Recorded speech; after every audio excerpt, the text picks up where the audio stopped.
Hi friends, good morning, happy new year. मु आपण आज समस्त को बुले ना जाऊँ कपिलास। आसन देखिए कपिलास टूर केमी किसी मुहूर्त बाटर। आसन देखिए कपिलास प्रथम रोड टर्निंग। आसन देखिए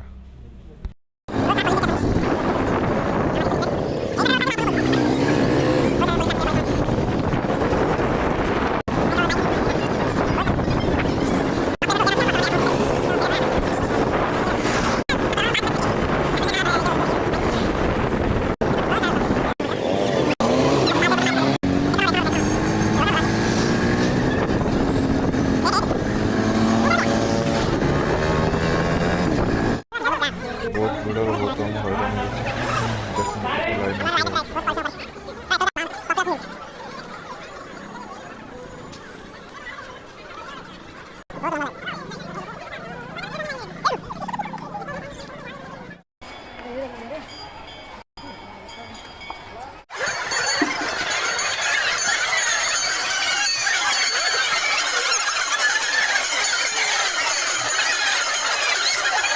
लोक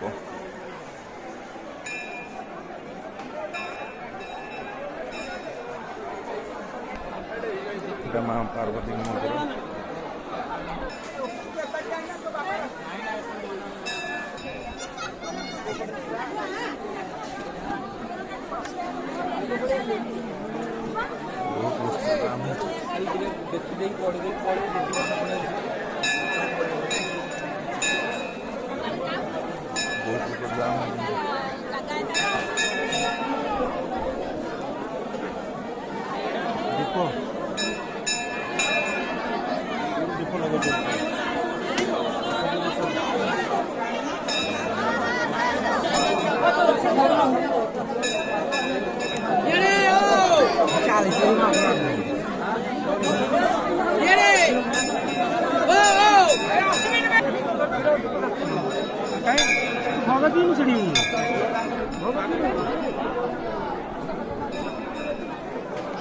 बर्तमान गोटे पिला को पढ़ाया जाऊँ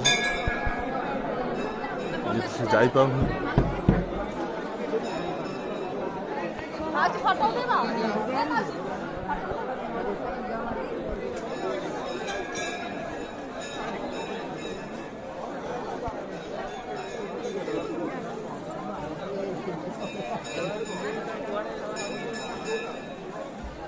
बहुत सुंदर टेम्पल।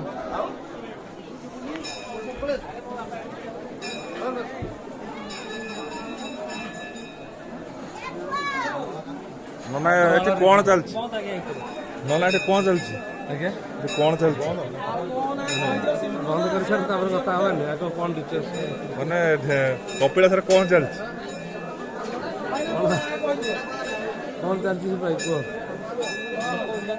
लोक भिड़ चलती नया वर्ष लगे दर्शन मंदिर रेनोवेशन कम चलती आर्कोलोजी डिपार्टमेंट मंदिर जो सब फाट सब सृष्टि होती अठा दिखे मेसीन सहायता चापा हम चापा कि नूतन प्लास्टर दिखे नूतन भाव में रंग कोटा दिया से जो जिते सब लुहार सब बंधा मैंने मंदिर फाउंडेशन तरफ कि गवर्नमेंट तरफ एएसआई आर्कोलोजी डिपार्टमेंट जो रोचे एएसआई डिपार्टमेंट। अरे ठाकुर रहस्य किसी कौन ठाकुर रहस्य तो आज्ञा कहे आम प्रथम तो ठाकुर है पाताल फुटी हरिहर प्रभु चंद्रशेखर जिते ढेंकानाल राजा को प्रथम गोबाध्यर शिकार होता गुरु हत्यार पाप लगी पाप मुक्त करने से पुरी महाप्रभु श्री जगन्नाथ पाखे अधिका पड़ते जगन्नाथ महाप्रभु स्वप्नादेश देते जे दक्षिण पूर्व दिगरे मोर मंदिर अच्छी काशी विश्वनाथ भाव में मुझे अच्छी काशी विश्वनाथ मंदिर हूँ आम उत्तर मंदिर प्रथम सी है बाल्य अवस्था ये है आम बाल्यवस्था प्रभु श्री चंद्रशेखर तो स्वप्नादेश होते सी सन्या सामंत पठेकी खोजी थे तार भी कहानी बहुत लंबा अच्छी सी तो प्रथम सन्या सामंत पाई ना सन्या सामंत जेहेतु पाई ना तो जड़े गाईआल गाई चराए तार गोटे गाईर क्षीर सरी जाए सब जंगल को आसे चढ़ाई फेरिक गला क्षीर किसी नथिबो ता गाईर से कहे जे मो जंगल में गाई दो क्षीर सब चोरी कर नौ तो दिनकर कथा सी आसी गाई पछपटे तो आसला देखा उज्जवल ज्योतिर्लिंग उज्जवल लिंग उपर गाईटे आसिक ठिया हो ठिया ऑटोमेटिक क्षीर सब बोही से क्षीर सब बोही जेहेतु ତ ସେ ଯାଇକି ରଜାକୁ ଜଣେଇଲା ଯେ ଆଜ୍ଞା ଏଭଳି କଥା, କ୍ଷୀର ସବୁ ବୋହି ଯାଉଛି।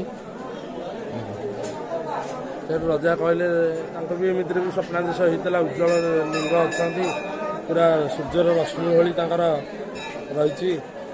ତ ରଜା ତାଙ୍କ ପଛେ ପଛେ ଆସିଲେ, ସେଠି ଆସି ଅଧିକା ପଡ଼ିଲେ। ସିଏ ସେଠୁ କହିଲେ ଯେ ତଳେ ଅଛନ୍ତି ମୋର ବାଲ୍ୟ ଅବସ୍ଥା ପ୍ରଭୁ ଶ୍ରୀ ଚନ୍ଦ୍ରଶେଖର, ହରିହର ଚନ୍ଦ୍ରଶେଖର।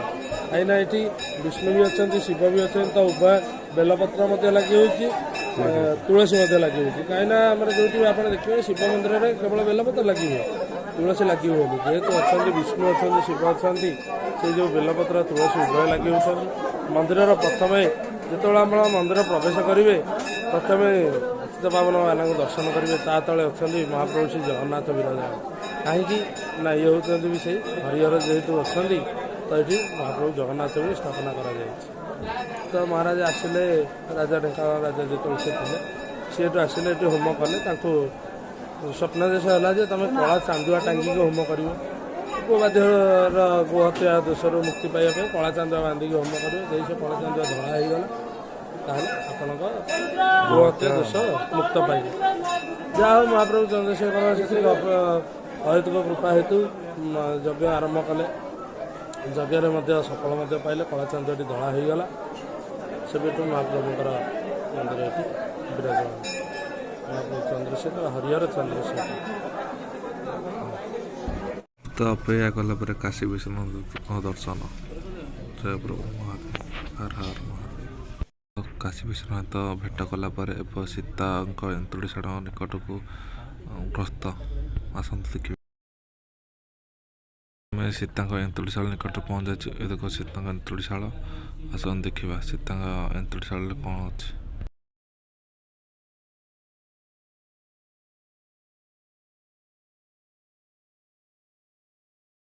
ସେଠି ସୀତା ଲବକୁଶ ଇତ୍ୟାଦି ଅଛନ୍ତି। ଏଠି ନିଆଁର ବାରମାସୀ ଜଳେ। ଏଠି ହନୁମାନ ଅଛନ୍ତି।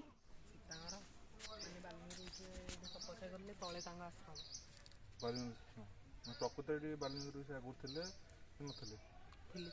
ପ୍ରକୃତରେ ବାଲ୍ମୀକି ଋଷି ଆଗରୁ ଥିଲେ ଏଇଠି। ଆଉ ତାପରେ ବାଲ୍ମୀକି ଋଷି ସୀତା ମାନେ ଏଇଠି ସୀତାଙ୍କ ଅନ୍ତରୀଶାଳ ପ୍ରକୃତରେ ଏଇଠି ତଳେ। ତାପରେ ଏଠି କ'ଣ ଅଛି ଉପରେ? ଉପରେ ଦେବସଭା। ଦେବତା ମାନେ ଏଠି କ'ଣ? ଦେବତା ମାନେ ଅଛନ୍ତି, ସବୁ ଦେବତା ମାନେ ଅଛନ୍ତି ଆଉ।